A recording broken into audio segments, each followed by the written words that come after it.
Bonjour tout le monde.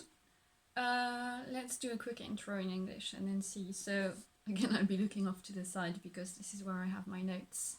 I tried a sort of detailed rant video. I think I needed to sort of get stuff out of my system after yet another disappointing book. But I'm not going to carry on with the detailed thing. A, because it takes ages to go back through and make notes and stuff. And B, because I'm not sure it's actually beneficial or helpful to anyone. So instead, I've just typed up notes that I've tried to organize about what let me down in this book and what worked in this book and why I think that was. And that was quite enlightening, and it probably will lead to a lot less annoyance, which is nice. And I'll do that in French, and it's from my phone. There won't be any editing, so there won't be any sort of text coming up or anything like that. And hopefully that's gonna be it for this one. Donc, pour remettre un peu de contexte, le livre c'est Un arbre, un livre et des emmerdes, écrit par Julien Simonet, et c'est un livre que j'ai eu dans ma pochette surprise de BooBox, que j'ai acheté pour voir si je voulais m'abonner à BooBox. Et je pense que je vais m'abonner. Et donc voilà. J'ai pris à peu près 1 heure, je pense, ce matin pour refaire le tour de ce que j'ai pensé de ce livre. Et j'ai essayé d'organiser mes pensées au clair par thème et de vraiment réfléchir et d'aller un peu plus loin que juste me plaindre et râler parce qu'en fait ça sert à rien. Alors, on va commencer par regarder le style du roman. Et je voudrais commencer avec un petit caveat, un petit avertissement. Moi j'ai fait des études littéraires et de langue, j'ai fait une classe prépa, Hippocagne, Cagne, et après j'ai refait une deuxième Cagne. Donc je pense que en gros ça montre que j'aime bien les langues, j'aime bien la littérature, j'aime bien quand c'est joli.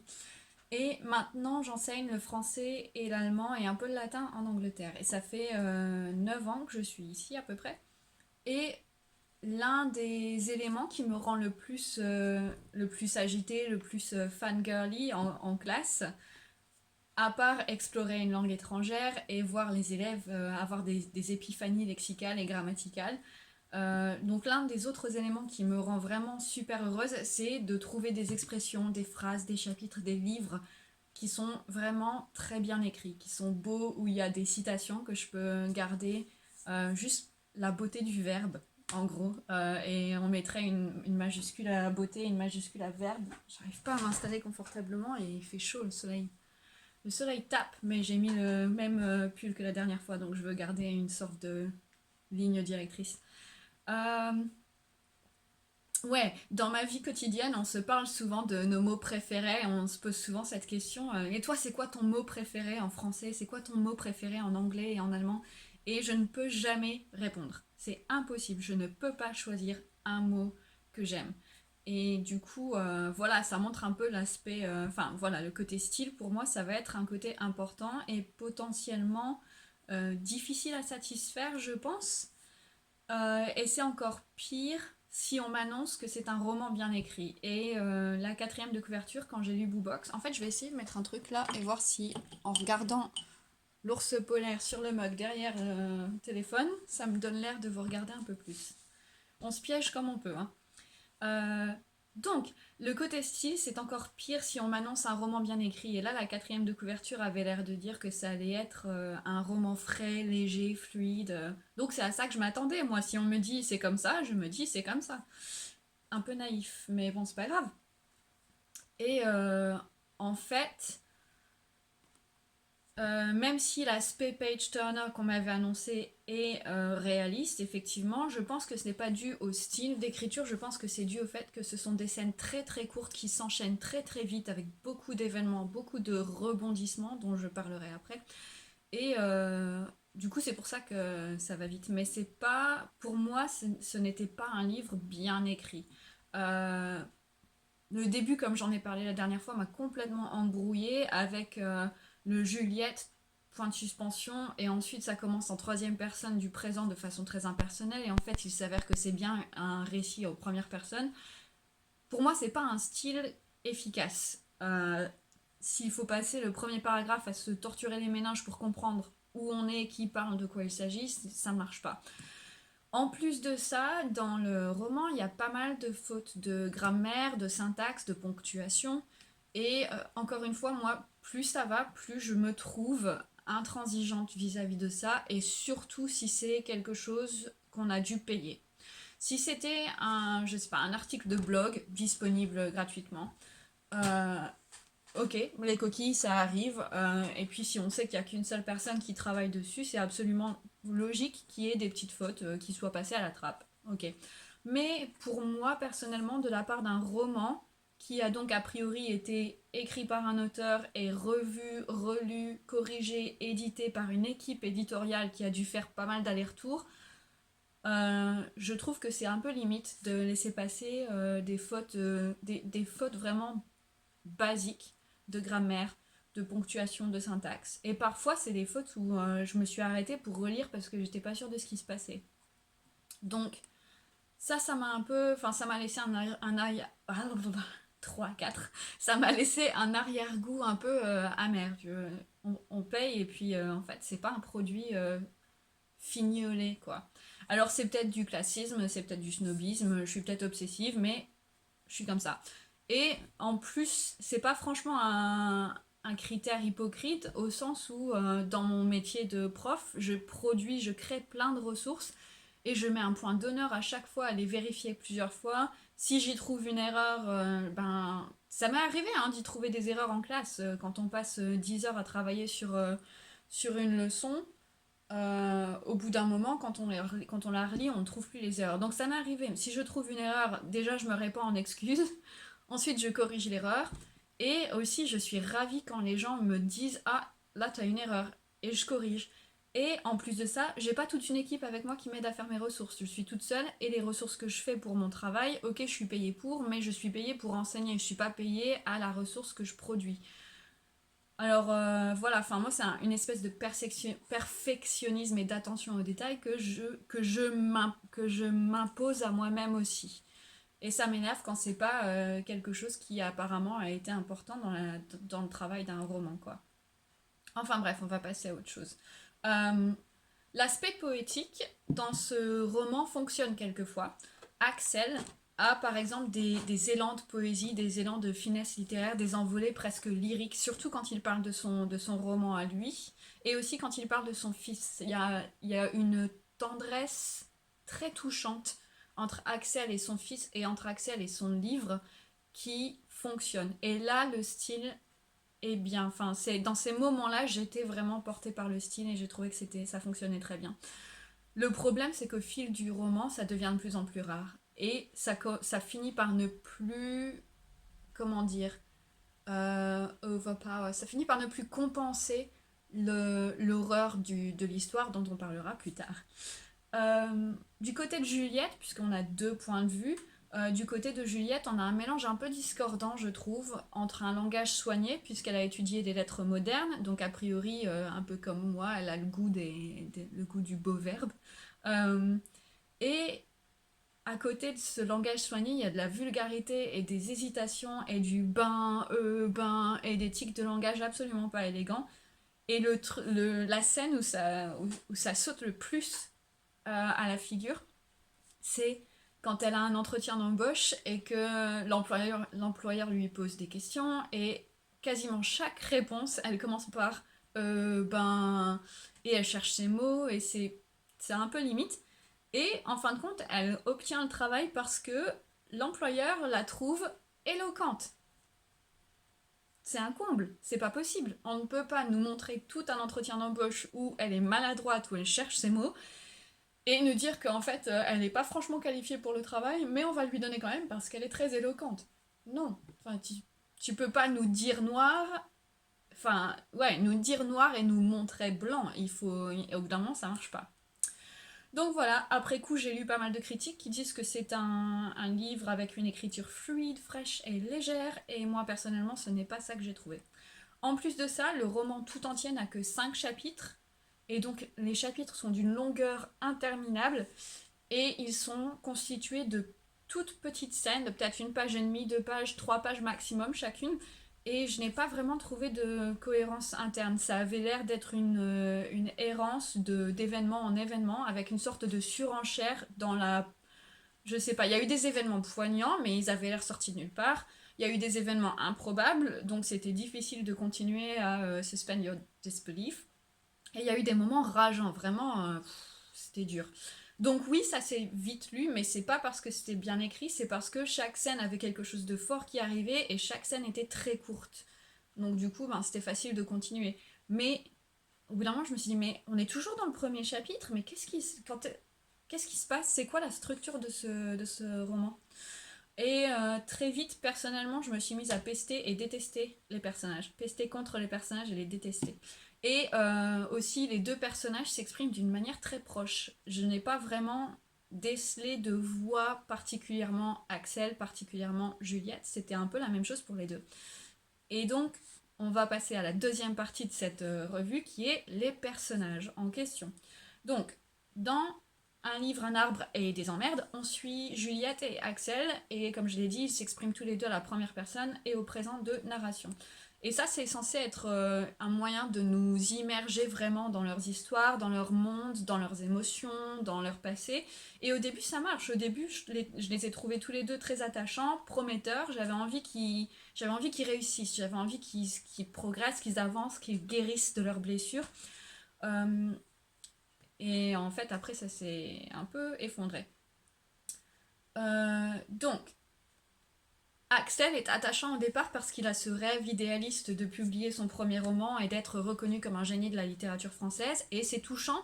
Bon, il a la trentaine, donc c'est un peu... il a la trentaine et il a travaillé dans une grande entreprise capitaliste. Donc j'ai trouvé ça un peu marrant qu'il ait cet aspect complètement naïf et innocent, alors que par certains côtés, c'est un homme qui est déjà... comment mature. Il est papa, il est marié, il avait un boulot vachement euh, grown-up, vachement adulte. Et il est persuadé que son premier roman va le propulser au top des best-sellers. Juliette, c'est touchant pour Axel. Un peu bizarre, mais touchant. Et Juliette, elle est touchante et on veut qu'elle s'en sorte. Et c'est pas parce qu'elle a un rêve, c'est parce qu'on voit très vite qu'elle a subi beaucoup de souffrances dans sa vie, qu'elle a des grosses blessures émotionnelles et on veut qu'elle s'en remette. Voilà. Le problème, c'est que pour Axel, son idéalisme est très vite tombé dans une arrogance énorme. Et personnellement, je sais que c'est un truc, c'est personnel aussi, donc peut-être que pour d'autres personnes, ça ne compte pas autant. Mais l'arrogance, c'est un truc que je ne supporte pas. Euh, je pense que c'est aussi un truc. Mes parents ont toujours eu peur que mes sœurs et moi deviennent arrogantes, donc ils ont toujours tout fait pour nous rappeler à une réalité et redonner de l'humilité. Et donc je ne supporte pas les gens qui sont persuadés d'être mieux que tout le monde. Euh, et là, ça se traduit par... ouais, donc en 6 mois, il fait un premier jet, il est convaincu que c'est un chef-d'œuvre, il va réussir, il doit réussir, et toutes les manigances, toutes les manipulations, tous les mensonges auxquels il va se livrer pendant tout le roman sont absolument justifiés, puisque le monde lui doit la reconnaissance sans embâge et sans bémol de sa gloire et de son talent d'auteur. Et ça m'a très vite lassée et en fin de compte, la lassitude est devenue une véritable hostilité pour moi. Euh, j'ai détaillé pourquoi et tout, mais on arrive déjà à un quart d'heure, donc je vais pas détailler plus. Mais voilà, c'est très vite passé à une arrogance complètement injustifiable pour moi. Et surtout, c'est une arrogance qu'il a menée avec un autre steak. Comment on dit steak? Pas steak qu'on mange, un steak. Like high stakes. Dictionnaire. Je cherche le mot steaks. je sais pas, j'ai perdu les mots. En fait, dans l'histoire, Axel veut non seulement publier son roman et devenir un best-seller pour lui-même, au départ c'est pour ça, mais aussi parce que il est en procédure de divorce avec sa femme et elle menace de garder leur fils puisque Axel est au chômage et donc il peut pas s'occuper de son fils comme il faut. Un enjeu, évidemment, c'est ça le mot. Un enjeu énorme. Donc l'enjeu qu'il y a à la publication pour Axel est au début juste lié à son arrogance et ensuite on ajoute la couche supplémentaire de il veut garder son fils. Et là c'est beau, ça c'est oui c'est touchant et on peut carrément se dire que on veut qu'il réussisse, on veut pas qu'il soit séparé de son fils. Il y a un tel amour entre Igor et Axel, on veut pas que ça sombre. Cependant, il en arrive à des extrémités absolument sordides et inacceptables et problématiques, dont je parlerai plus tard. Du côté de Juliette, en fait, on finit par découvrir que les erreurs qu'elle a faites avec l'homme qui la quitte au début du roman, elle les a déjà faites avant de manière répétée. On voit qu'elle a des blessures sérieuses, mais en fait, elle n'apprend rien pendant tout le roman. Il n'y a pas de progression, il n'y a pas de guérison, il n'y a pas de... Et c'est pas pour dire que je voulais une guérison complète, mais il n'y a vraiment pas d'amélioration de son cas, quoi. C'est de pire en pire. Euh, dans un sens, alors je peux complètement me planter parce que j'ai lu ce roman il y a 12 ans, donc c'est vague. Mais il me semble que le rouge et le noir de Stendhal est un peu comme ça, avec une descente aux enfers. C'est de pire en pire pour le personnage principal. La différence, c'est que le rouge et le noir, enfin, il était présenté comme ça. On s'attend à ce que ce soit comme ça. Alors qu'un livre, un arbre et des emmerdes, il n'est pas vendu comme ça. Donc du coup, c'est pas ce à quoi on s'attend, quoi. Et donc, du côté des deux personnages, à la fois Axel et Juliette, ils passent de personnes qui ont des leçons à apprendre et des objectifs à atteindre et on veut qu'ils y arrivent. Et de là, on passe à des personnes qui font des choix complètement discutables, puis complètement immoraux, complètement sordides, et dont ces choix finissent par apporter satisfaction. Et on dirait une leçon complètement immorale. Euh, Axel se prend comme le maître du monde et il a le droit de blesser n'importe qui tant qu'il arrive à ses fins.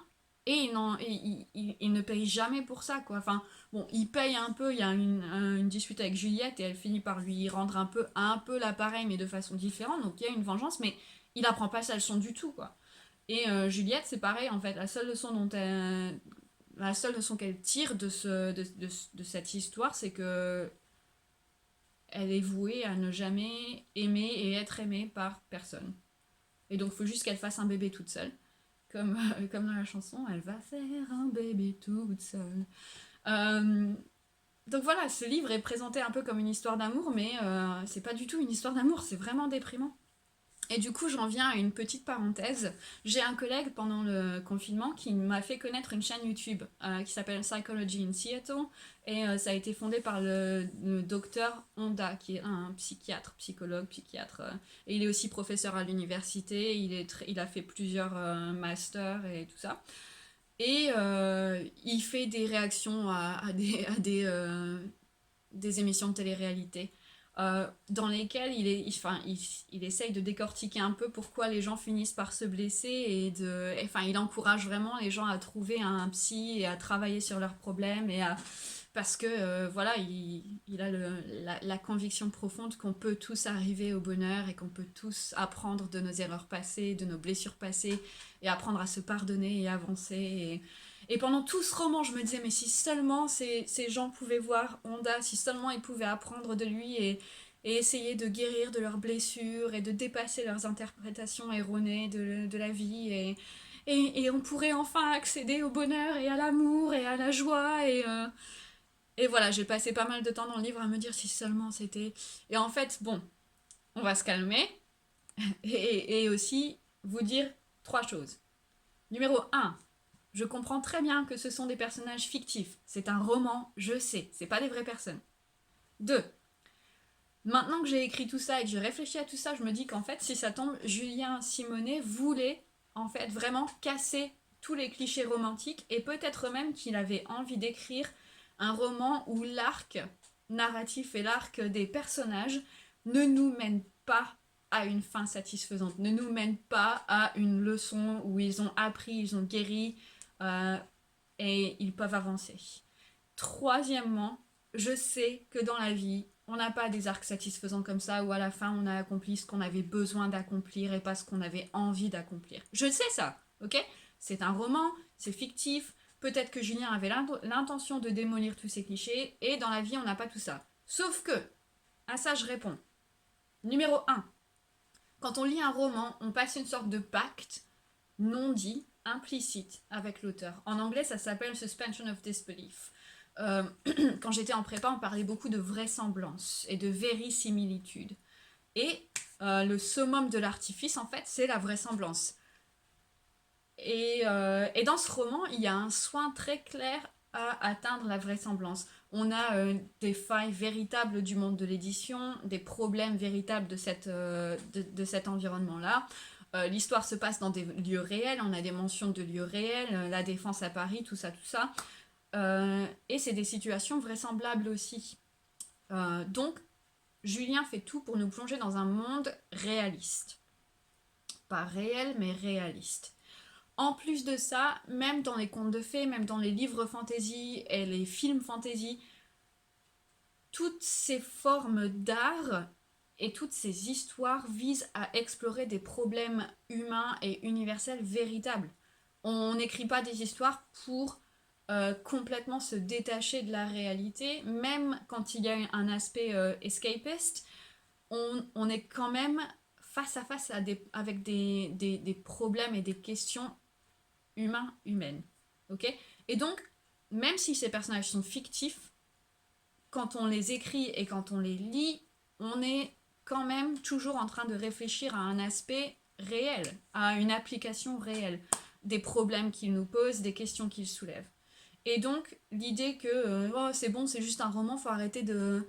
Eh ben non, je suis désolée, mais quand on écrit un roman ou qu'on lit un roman, ça compte. Les personnages fictifs sont là pour nous aider à réfléchir à des problèmes réels.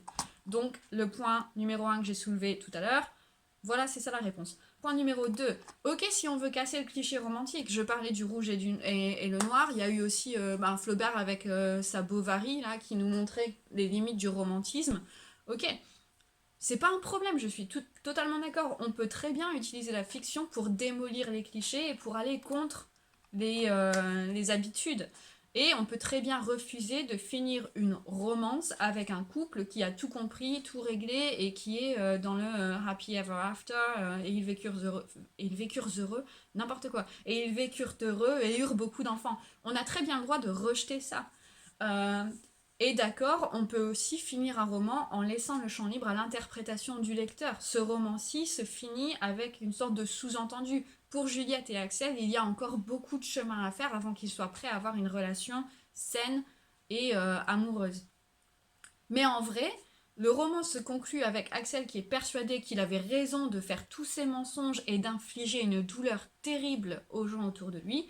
Et il se finit avec Juliette convaincue qu'elle a parfaitement raison de faire de son partenariat avec Axel une histoire complètement rationnelle qui lui permet simplement à elle d'avoir le bébé dont elle rêvait. Et c'est tout. Ils ont un arrangement de convenance et elle est persuadée pour de bon que c'est fini. Elle a tiré un trait sur l'amour et sur une vraie relation. Et il n'y a pas du tout d'indice de remords de leur part.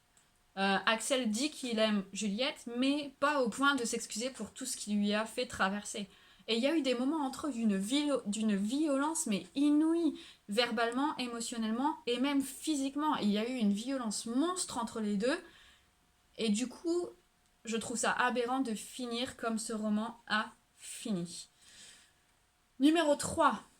L'argument que oui mais les romans c'est pas la vraie vie justement. Et ben oui justement on sait que dans la vie il n'y a pas de fin satisfaisante, on n'a pas un arc très propre avec une situation initiale où il y a des besoins clairement qui ont besoin d'être remplis et on travaille tout doucement jusqu'à la fin jusqu'à ce que on ait un dénouement super satisfaisant.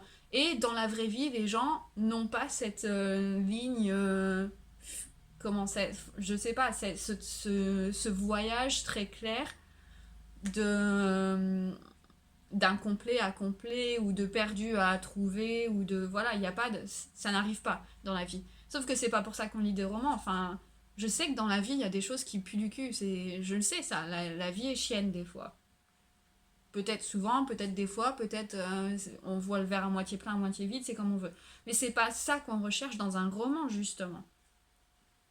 On lit des romans pour y trouver un semblant d'ordre et ça fait partie d'une sorte de quête de l'homme, je pense, depuis sûrement toujours, on ne supporte pas l'aspect aléatoire de la vie. On ne peut pas se contenter du fait que c'est arrivé comme ça et puis c'est tout. Il y a pas de rime ni de raison. Oui, il y a eu un tremblement de terre. Il y a eu cette histoire là dans... Voltaire l'avait couvert aussi dans Candide, je crois, avec l'idée que tout est pour le mieux dans le meilleur des mondes. En vrai, non. Mais on ne supporte pas l'idée que les choses arrivent juste comme ça. On ne supporte pas l'idée qu'il ait pu y avoir un désastre qui a tué des milliers de personnes et c'est sans raison. C'est juste arrivé, c'est tout. Donc les romans font partie de notre effort constant de donner du sens à une vie qui en fait n'a peut-être pas de sens. On a du mal avec l'absurde. Euh, et quand j'en suis arrivée à ce point-là de mes notes, j'ai eu une sorte d'épiphanie. Et je me suis dit qu'en fait, ce roman est certainement réussi.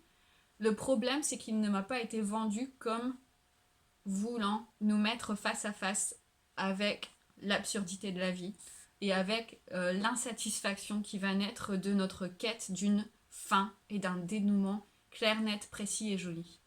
Ce roman m'a été vendu / présenté comme romantique, léger, agréable, comme une belle histoire. Et en fin de compte, ça a été une descente vers le sordide, vers la réalité que pour certains, c'est impossible d'apprendre de nos erreurs, c'est impossible de grandir ou de guérir, soit parce qu'on refuse de faire face à ce qui nous est arrivé, comme Axel, soit parce qu'on n'arrive pas à dépasser le traumatisme vécu, et donc on préfère se protéger comme Juliette. C'est une réalité, je pense. C'est triste, mais c'est une réalité. Le problème, c'est qu'on m'a vendu ce roman comme quelque chose qu'il n'était pas. Si l'objectif de Julien Simonet, c'était de retourner ses attentes et de montrer que oui, la vie, elle est absurde, et puis c'est comme ça, et puis c'est tout, il a réussi. Si le but, c'était de montrer que dans notre société, mentir, manipuler tout le monde, faire souffrir les autres pour arriver à ses fins, c'est comme ça que ça marche, il a réussi. Le problème, c'est que c'est pas comme ça qu'on m'a vendu ce roman. Donc, si c'était le but de Julien Simonet, en fait, chapeau bas, il a accompli exactement ce qu'il voulait faire. C'est pas très bien écrit, mais c'est réussi. Le problème, c'est peut-être, en fin de compte, le marketing pour ce livre. La couverture, le titre, le petit résumé ne donnaient pas du tout l'impression que ça allait être ce qu'il s'est avéré que c'était. Et du coup, c'est pour ça que je pense que ça peut être une raison pour laquelle ce roman m'a particulièrement énervée, déçue et rendue furieuse. Euh, j'ai lu Le Rouge et le Noir, j'ai lu Madame Bovary, ils m'ont tous les deux... J'ai pas aimé ces romans-là, mais je n'étais pas furieuse parce que je savais à quoi je m'engageais en fait. En les prenant, je savais que ça allait avoir cet aspect de déconstruction et de destruction des clichés. Mais si on me promet A et qu'on m'envoie à Z, là je suis pas contente. Et encore une fois, je pense que ça fait partie du sorte de pacte entre un lecteur et un éditeur et un auteur. Et là, ça n'a pas marché. Euh, L'histoire maintenant, on va passer à l'histoire. Donc j'ai déjà évoqué un peu, mais autant que je m'en souvienne, je vais essayer de résumer un peu comment ça commence. Je vais pas vous dire exactement la fin, mais vous l'avez déjà sûrement comprise.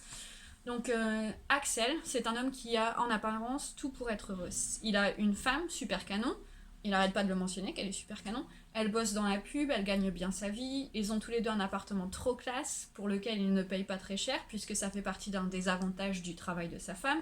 Ils ont un bébé, Igor, tout mignon et adorable. Je pense que vous avez compris que Igor c'est l'un de mes personnages préférés dans l'histoire parce qu'il est trop mignon.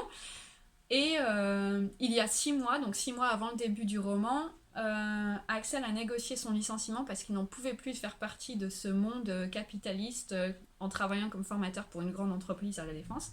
Donc il a négocié son licenciement histoire de toucher le chômage et il s'est mis à écrire un livre, le livre de son cœur, le livre auquel il croyait plus que tout. Et ce livre s'appelle Un arbre. Et on découvre au fur et à mesure du roman qu'en fait, il a écrit ce livre en partie pour s'aider à faire le deuil de son meilleur ami qui est mort dans un accident de voiture. Et il se sent coupable de son inaction pendant l'accident, puisque lui aussi était dans la voiture. Donc, le livre Un arbre, c'est une sorte d'effort thérapeutique et cathartique de la part d'Axel. Et pour moi, ça a rendu ça encore plus touchant parce que je comprends en quoi coucher quelque chose de fictif sur une page peut nous aider à dépasser des traumatismes ou des blessures ou des problèmes personnels réels. Ça j'en suis persuadée, ça marche, ça existe. Euh, Et donc voilà, du coup, Axel veut publier ce livre et il est persuadé que publier ce roman va redonner à sa femme l'envie de lui faire l'amour et tout ça, et il est persuadé que ça va donner la gloire à sa famille. Et ensuite, ça devient une course au best-seller parce que si il n'arrive pas à se faire assez d'argent et avoir un boulot stable, il risque de perdre la garde de son bébé, et ça compte vraiment beaucoup pour lui. Donc ça, c'est comme ça que l'histoire d'Axel commence. Euh, de l'autre côté, on a Juliette qui se fait larguer au début du roman par un mec qui refuse de vieillir en fait, ou qui est terrorisé à l'idée de vieillir. Et elle est restée avec lui pendant 10 ans, et malgré des grosses failles dans la façon dont cet homme l'a traité. Euh, Elle le méprisait aussi, il n'y avait pas d'amour entre les deux, elle le méprisait, mais elle était tellement dans l'espoir qu'il lui fasse un enfant qu'elle est restée. Finalement, il la quitte, et au fil du roman, on se rend compte que c'est le modus operandi de Juliette. Elle fait tout le temps ça en fait. Elle se trouve un mec, elle le suit partout, elle bosse là où il veut et là où il a besoin d'elle, et elle laisse tout passer dans l'espoir que cet homme lui fasse un enfant. Et au début du roman, on se rend compte qu'encore une fois, ça n'a pas marché du tout. Et en plus de ça, elle est tombée enceinte effectivement et elle a perdu son bébé quand elle était avec son dernier mec. Ça s'est vraiment mal passé, il a vraiment été un goujat et ça c'est mettre les choses de manière très très polie et très très subtile. Il n'a été pire que ça mais on va essayer d'éviter les gros mots. Mais si vous imaginez le pire du pire, vous le collez à cet homme-là, c'est bon. Donc Juliette souffre de ça. Il se trouve que il y a une autre Juliette qui a exactement le même nom que Juliette qui est éditrice. Et c'est comme ça qu'Axel et Juliette vont finir par se rencontrer. Alors ça aussi, ça a pris 3 plombes avant que Juliette et Axel se rencontrent. C'était un peu bizarre d'ailleurs. Et en fait, Axel s'arrange pour rencontrer Juliette et la séduire et la charmer et la mettre dans son lit. Parce qu'il est persuadé qu'elle est éditrice et que donc une fois qu'elle sera folle amoureuse de lui, il pourra faire une sorte de chantage émotionnel et la forcer à publier son bouquin puisque il n'a pas réussi à le faire publier. Ça vous montre déjà l'idée, enfin la posture morale d'Axel. Les rebondissements du roman sont censés être surprenants. Il y a des gens qui notent que ils ont jamais rien vu venir. Moi personnellement, d'habitude, je suis une brêle. Pour deviner ce qui va arriver, franchement, je suis une brêle. Déjà, d'ordinaire, je tente même pas, ça m'intéresse pas. Moi, j'aime bien juste suivre l'auteur. J'ai l'image en tête d'un auteur qui me prend par la main et qui m'emmène me promener. Et puis, je sais pas où on va et j'ai pas envie de savoir. Je suis juste contente de suivre. Et puis voilà. Tadadada, j'explore, je regarde, c'est joli, c'est pas joli. Voilà. Donc, d'habitude, je ne joue pas. Et en plus de ça, quand j'essaye de jouer, généralement, je me plante. Donc, et puis moi, j'aime pas me planter. Voilà, c'est l'aspect perfectionniste. Je déteste me planter. Donc, si je me dis que je vais me planter, je tente pas. C'est débile, c'est pas comme ça qu'on apprend. J'essaye de me soigner, mais je suis comme ça. Dans ce roman-ci, vu que les personnages, au fur et à mesure, je les détestais de plus en plus, j'essayais juste pour le fun de m'imaginer comment ça pourrait empirer. Je me disais, bon, ça pourrait être pire. Ça pourrait arriver. Boum, ça arrivait. Et le truc, c'est qu'à chaque fois que je me disais non, mais c'est pas grave, ça pourrait être pire pour essayer de me calmer, ça devenait pire.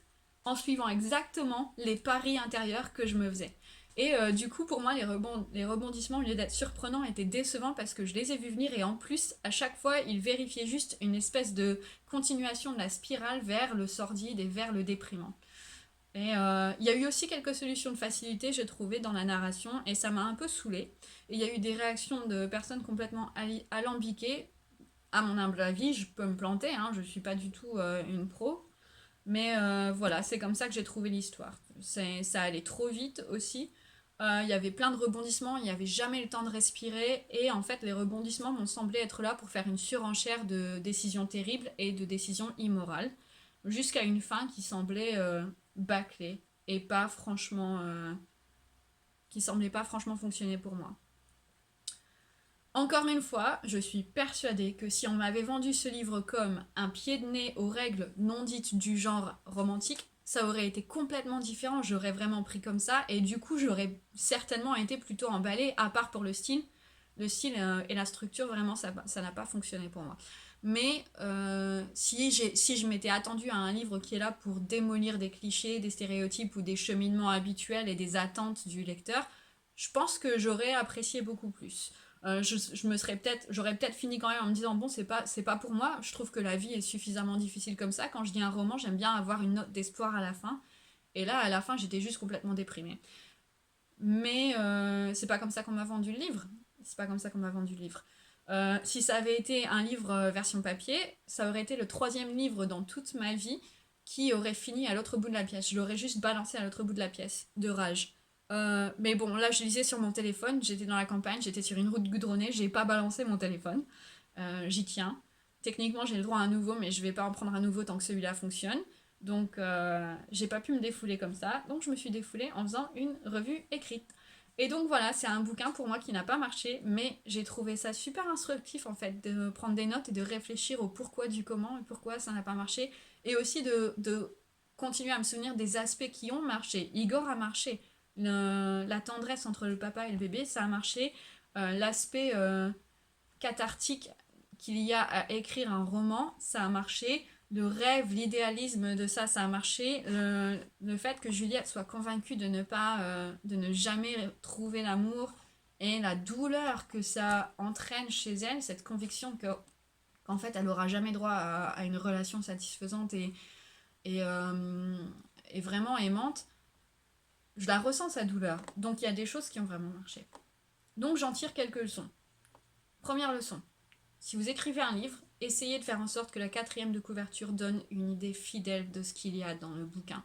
Ne le vendez pas comme étant un roman truculent qui nous embarque dans les vies trépidantes de deux personnages hauts en couleur. Et donc ça sous-entend une romance, alors qu'en fait c'est pas une romance.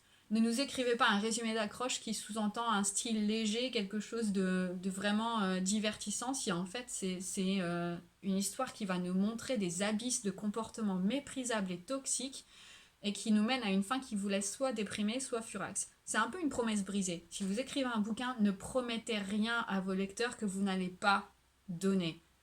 Il y a déjà suffisamment de fois dans la vie où on se retrouve trahi comme ça. On n'a pas besoin de ça quand on lit un bouquin, je trouve, personnellement. Deuxième leçon. Si vous écrivez avec des points de vue qui alternent entre deux personnages, en première personne au présent, il faut vraiment travailler les voix. Sinon, ça devient vraiment difficile. On ne peut pas juste se servir du fait qu'il y a... Je suis en train de perdre ma voix. On ne peut pas juste se servir du fait qu'il y a le nom du personnage en haut de chaque partie. Juliette, Axel, Juliette, Axel. C'est une béquille, mais ça ne suffit pas.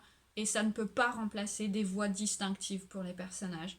Et ouais, je pense que c'est super difficile à atteindre. Je ne dis pas que j'ai la solution, je sais pas. Mais ici, ça va pas marcher. Je pense qu'il faut aussi faire attention au style. Passer d'un langage soutenu à un langage vulgaire en un clin d'œil dans la narration, c'est un peu... enfin, c'est chaud.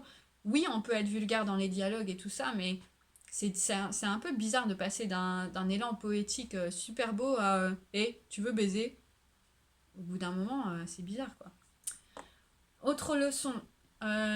Encore une fois, je suis complètement partante pour l'idée que dans certains romans, on veuille tordre le cou au cliché et à l'arc narratif qui nous mène gentiment d'une situation initiale un peu pas satisfaisante jusqu'à un dénouement super cool. Ou alors, en tout cas, prometteur. On peut avoir un dénouement qui n'est pas tout réparé, mais qui soit prometteur. Mais ici, j'ai eu l'impression que c'était fait avec des cheap tricks. Et j'ai eu l'impression que c'était fait en évitant de faire le travail, tu vois. Tu vois, je sais pas à qui je parle. Euh, mais ici, à la fin du roman, on nous sous-entend que Juliette et Axel finiront inévitablement par s'aimer et par avoir leur fin heureuse de conte de fées. Sauf que pour que ça arrive, il y aura un travail monstre à faire. Ils se sont vraiment tous les deux mutuellement blessés et maltraités à fond, et aucun des deux ne s'est vraiment excusé pour ça, aucun des deux n'a essayé de comprendre ce qui s'est passé. Et du coup, moi, je me dis, en fait, tu peux pas juste me laisser là. Si tu veux que je croie à leur histoire d'amour, tu peux pas t'arrêter avant qu'ils aient vraiment fait le travail du je me suis comporté comme un remplacé avec n'importe quel gros mot que vous voulez, je suis désolée, je t'ai blessé et c'est parce que j'ai des problèmes à régler moi-même et vice versa. Juliette aussi, elle s'est comportée comme le mot que vous voulez, et aucun des deux ne s'excuse, aucun des deux ne se confronte en fait à leur propre choix terrible. Et je trouve que c'est un peu lâche en fait de la part de Julien de nous laisser là-dessus et de ne pas affronter ce moment-là de la relation. Et enfin, le style, apparemment, pour moi, un style frais, léger et fluide, c'est pas la même chose que ce que la majorité des gens trouvent être frais, léger et fluide. Et puis, c'est pas grave, tant pis. Ça fait peut-être juste trop longtemps que je suis en Angleterre et je me suis peut-être juste déshabituée des livres français. Peut-être que j'ai lu trop de classiques de la littérature française et pas beaucoup de livres contemporains qui m'ont séduite. Je sais pas, je sais pas. Donc voilà, c'est fini pour ce livre-là. Ça a pris 3 plombes, je suis désolée. ou pas en fait. Euh, le prochain livre de cette série, ce sera soit sur un livre français que j'ai vraiment adoré et qui n'est pas fiction, c'est un livre sur l'équitation, enfin pas sur l'équitation en fait, c'est un livre sur les chevaux.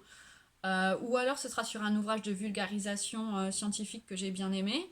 Ou alors ce sera une biographie que je suis en train de lire que je n'ai pas finie mais qui est très prometteuse. Elle a ses petits bémols mais elle est prometteuse. Donc en tout cas la prochaine fois que je ferai une vidéo dans cette série là ce sera du positif, ce sera du content et donc on va laisser tomber le pull noir de la déception et de la rage et ce sera cool. Donc voilà, si vous avez regardé jusqu'au bout, merci d'avoir regardé jusqu'au bout. Et puis vous connaissez la suite, hein, c'est le blabla habituel. Cliquez sur le pouce bleu, mettez-nous des commentaires, abonnez-vous si vous n'êtes pas abonné, partagez, tout ça, tout ça. Et voilà, ciao!